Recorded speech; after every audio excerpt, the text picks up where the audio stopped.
नमस्कार बाळांनो.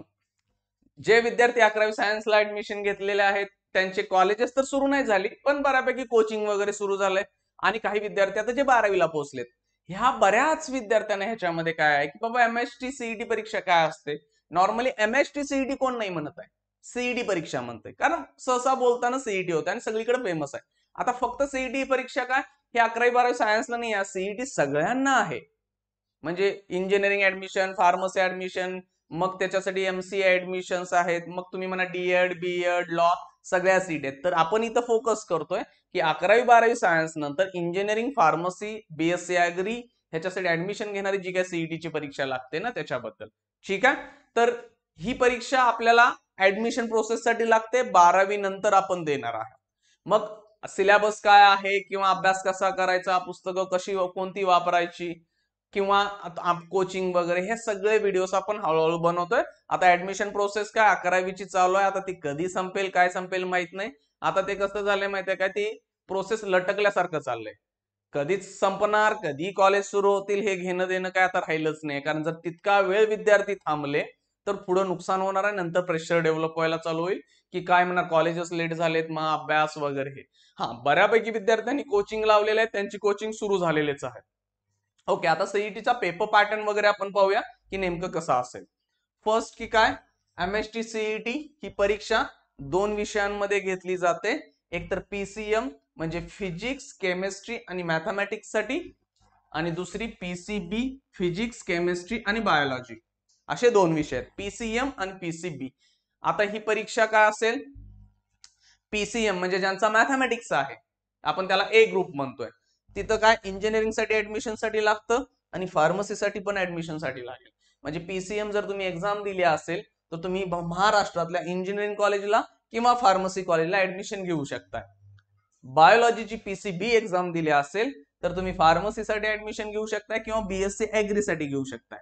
हा, तुम्ही म्हणा सर ते बीसीए साठी एंट्रन्स वगैरे चालू झाले, ती सीईटी वेगळी असते, ती ही सीईटी नाही.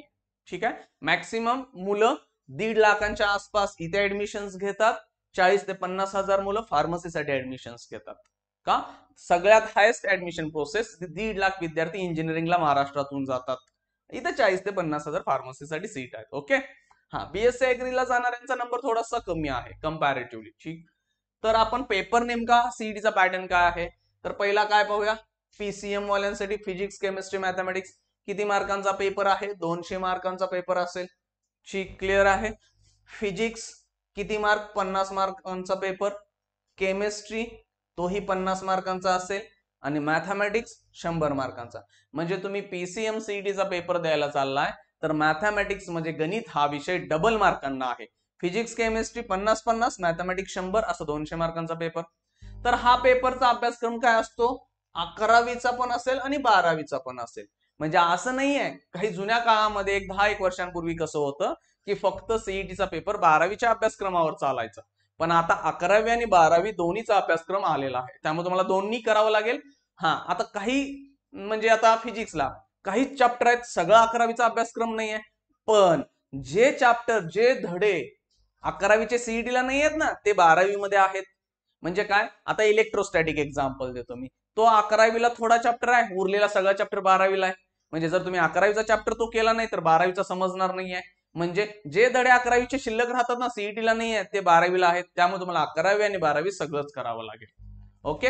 हा, आता डिस्ट्रीब्युशन काय केले त्यांनी मार्क्स, फिजिक्सचे जे 50 मार्कांचा पेपर आहे ना त्यातले 10 मार्क्स म्हणजे 10 क्वेश्चन्स किती 11वीतून या लागलेत आणि 40 क्वेश्चन 12वीतून या लागलेत. आता ह्याचा अर्थ काय, एक प्रश्न फिजिक्सचा 1 मार्कांना, इथे बघा मार्किंग स्कीम 1 मार्क पर क्वेश्चन, म्हणजे 1 मार्क आला तर 1 क्वेश्चन येणार आहे. ठीक आहे, म्हणजे एका प्रश्नाला 1 मार्क असं. मग त्यामुळं 11वीचे 10 मार्क 10 प्रश्न आहेत, 12वीचे 40 आहेत. मग मार्क पण तसेच येतील तुम्हाला, 11वीला 10 प्रश्न असल्यामुळे 10 मार्क्स, 12वीला 40 प्रश्न असल्यामुळे 40 मार्क्स. क्लिअर, म्हणजे टोटल 50. त्याच पद्धतीने केमिस्ट्रीचे आहेत, केमिस्ट्रीला 11वीचे 10 प्रश्न यायला लागलेत, 12वीचे 40, आणि केमिस्ट्रीला पण एका प्रश्नाला 1 मार्क दिलाय, त्यामुळे 11वीचे 10 मार्क आणि 12वीचे 40 मार्क्स, असे 10 आणि 40 50 मार्क्स झाले. क्लिअर होतंय. ठीक आहे. आता आला मॅथमॅटिक्स, मेन सब्जेक्ट. पीसीएमचा 100 मार्कांना आहे, तिथं 11वी वरती 10 प्रश्न पडतील, 12वी वरती 40 पडतील, पण इथं काय आहे, एक प्रश्न 2 मार्कांना आहे. मग त्या पद्धतीने 11वीला जर 10 प्रश्न पडले तर 11वीला 20 मार्क 11वी वरती झाले, आणि 40 प्रश्न जर 12वीवर असतील तर 80 मार्क्स झाले. म्हणजे 20 आणि 80 असं 100 मार्क्स होत आहे. म्हणजे तुम्ही काय म्हणाल, गणिताचा मॅथमॅटिक्सचा एक प्रश्न 2 मार्कांना आहे तर थोडस सोडवावं लागतं, वेळ घेतो. आता तुम्ही काय म्हणाल की बाबा हे ठीक आहे, हे जरा प्रश्न जास्तच वाटतात आम्हाला, तर त्याच्यासाठी काय आहे, तुमच्याकडे 3 तास दिलेला आहे. आणि पेपर कसा असेल, ऑनलाईन मोड आहे, म्हणजे कम्प्युटर बेस्ड टेस्ट आहे.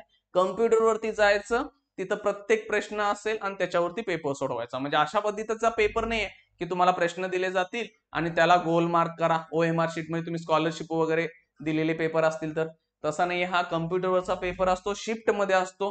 12 ते 14, 16 असे पेपर होतात. म्हणजे 6 ते 8 दिवस पेपर. आता पेपर्स वाढायला लागलेत, काही काळांमध्ये 10 पेपर झालेत, म्हणजे 16 पेपर झाले समजा. तर 8 दिवसांमध्ये सकाळी एक, दुपारी एक असा पेपर होईल, आणि तुमचा कोणत्या पेपरला नंबर पडेल त्याच्यानुसार तुम्ही जाशील. तुम्ही म्हणणार राहू मग ते 16 पेपर वेगवेगळे असतील, मग वेगवेगळे मार्क्स पडणार, हो पडणारच आहेत. मग त्याच्यामुळे तरी पर्सेंटाईल सिस्टीम आणली जाते. ती सिस्टीम कशी असते, काय मार्क्स असतात ते नंतर आपण पाहूया. ठीक आहे, तर हा मॅथमॅटिक्सचा झाला. ओके, बायोलॉजी मध्ये पण काय असेल, बायोलॉजीचा PCB असेल, तोही पेपर 200 मार्कांचा आहे. तिथं कुठं असतील, फिजिक्स असणार, केमिस्ट्री असणार आणि बायोलॉजी असणार. म्हणजे हे 3 विषय आहेत. फिजिक्स जसा PCM मध्ये 50 मार्कांना होता, PCB मध्ये पण 50 मार्कांना आहे, केमिस्ट्री पण 50 मार्कांना आहे, आणि तिथं मॅथमॅटिक्स 100 ला होता, इथं बायोलॉजी पण 100 मार्क्सना आहे. 11वी वरती फिजिक्स मध्ये 10 प्रश्न, 12वी वरती 10 प्रश्न, एक प्रश्न 1 मार्कांना येतोय. त्यामुळे फिजिक्सला 11वीला 10 मार्क्स असतील, 12वीला 40 असे 50.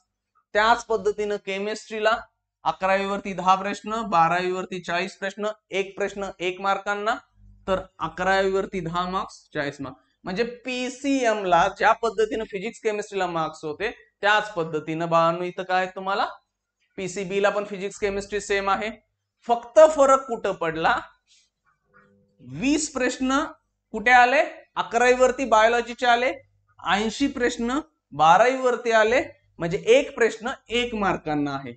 मॅथमॅटिक्सला कसं होतं की एक प्रश्न 2 मार्कांना, म्हणजे 11वी वरती 10 होते, 12वी वरती 40 होते, पण इथं बायोलॉजी मध्ये डबल झाले. आता तुम्ही म्हणणार का असं का, कारण मॅथमॅटिक्स गणिताचा प्रश्न कसा असतो, सोडवावा लागतो, वेळ घेतो. बायोलॉजीचा काय थेअरी असते, बायोलॉजीमध्ये काय गणित वगैरे असं काही नसतात ना, थेअरी असते, क्वेश्चन वाचला टिक मार्क करायचा. त्यामुळे बऱ्यापैकी बायोलॉजीचा पेपर सोपा, थेरॉटिकल असतो, म्हणून क्वेश्चन्स डबल आहेत. मग इथं तुम्हाला 20 मार्क्स 11वी वरती, 80 मार्क्स 12वी वरती, मार्क्स सेम आहेत. हाही पेपर तुमचा ऑनलाईन असेल, कम्प्युटरवरती दिला जाणार, 3 तासांचा असणार आहे. म्हणजे इथं किती प्रश्न आहेत, 200 प्रश्न आहेत, आणि तुमच्याकडे सोडवण्यासाठी 3 तास आहेत. म्हणजे जर विचार केला ना, 180 मिनिटामध्ये 200 प्रश्न सॉल्व्ह करायचे आहेत, सोडवायचे आहेत. म्हणजे एका प्रश्नाला 1 मिनिट पण वेळ नाहीये. एक प्रश्न 54 सेकंड 54 सेकंद मिळतात तुम्हाला सोडवण्यासाठी. त्यामुळे हा CET ची परीक्षा जी काय असते, तुमचं स्पीड चेक करतं, तुम्ही किती फास्ट प्रश्न सोडवताय आणि किती बरोबर ऍक्युरेट सोडवताय. इथं निगेटिव्ह मार्किंग नसतं. JEE नीटला जसं निगेटिव्ह असतं, म्हणजे चुकला तर मार्क कमी होतात, इथं नाहीये, चुकला तर 0 मार्क्स, म्हणजे काय कमी वगैरे वजा मार्क होणार नाहीये. हे एक फायदा आहे CETचा. मग CETचे पर्सेंटाईल काय असतात, किती मार्क्सला कोणते कॉलेज मिळतात, हे सगळं आपण वेगळ्या व्हिडिओमध्ये पाहूया. फक्त पेपरचा पॅटर्न सांगितला. आता आपण 2 वर्ष, हे पूर्ण वर्ष CET बद्दल लेक्चर्स करतो, सिलेबस वगैरे आम्ही शिकवू तुम्हाला, हळूहळू व्हिडिओ याच्यामध्ये अपलोड करत राहील. ठीक आहे, चला, थँक्यू.